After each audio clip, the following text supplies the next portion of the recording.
Welcome back to another episode of Soul Food Sunday. Just like the title suggests, these are just suggestions. I made all of these videos. You guys can check them on my website. That's Smokin and Grillin with AB.com, and that's WITAB.com. Now, the first thing I do is I take my chicken and I like to do a little bit of trimming, right? That excess, skin on there just doesn't look good when you, frying, right? So obviously we're going to use buttermilk, and then you want to use your favorite hot sauce. For me, that right then, that was that Louisiana, hot sauce, right? So then you want to just mix it all up. As you can see, the color kind of changes, but that starts to let you know that you're coming up with something, that's going to be magical, right? So then what you want to do is you want to put all of your chicken in there. You want it to stay inside. I cover it with saran wrap, put it in the refrigerator, and I let it sit up for about 4 hours. Now, let's talk about our dry station. Now, obviously we got flour, but that's a little secret right there, that cornstarch. That helps it get a little bit extra crispy. For those of you guys that like that crispy fried chicken, that's the key. Then we want to go ahead and, season. We give it a few pinches of salt.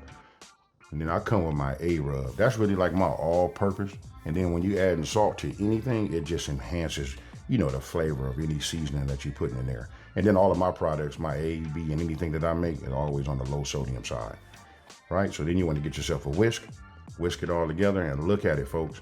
And the real key is when you're making yourself, a flour, something you're going to be dipping it in. I know it might sound crazy, but we got to go ahead and taste the flour. If you can taste your seasoning, you good. Then you want to set up your stations. That's it. You're going to have a wet station and you're going to have a dry station. Now, when you're putting your chicken in, into your batter, that's great. Then you come and you want to drop it into your dry. And you notice what I'm doing. I'm squeezing. I'm trying to get that, that flour in all of the nooks and crannies. And here's a little pro tip, folks. Get yourself some type of baking sheet or something like that. And you see how I'm letting them sit right there? I let it all soak in. That way, if anything wants to fall off, it does, now, and I can just redo it. But you can look at the color and you can see, oh, okay, everything is in here. That's some good looking, pre-fried chicken.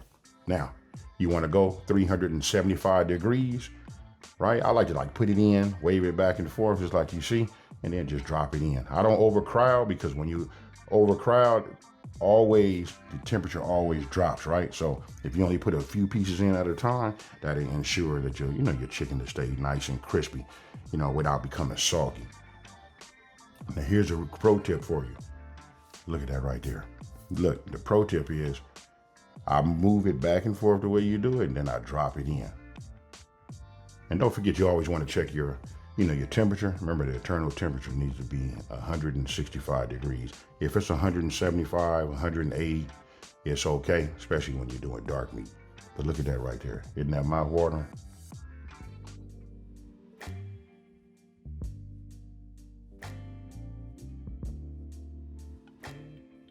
Now here's another pairing right here. Listen, you gotta have Southern style green beans, right?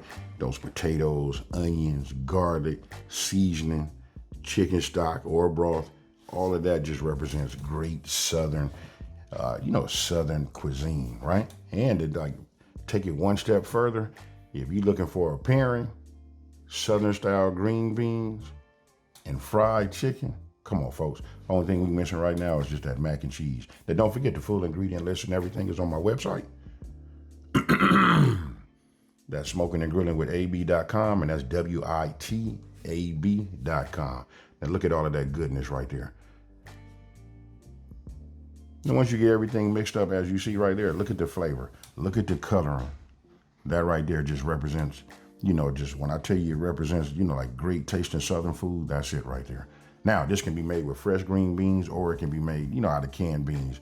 If you're looking to, get them done, canned beans work just fine. But if you have the time, go ahead and snap them just like Grandma used to do. Then we're going to put these in the oven. I'm not finna over talk it. I just want to let you guys know this right here is just over the top, and it's a great base for you to get your Sundays going. Even if you need something to take for a potluck, here you go. And when you get through, you'll have something to look just like that. You guys let me know.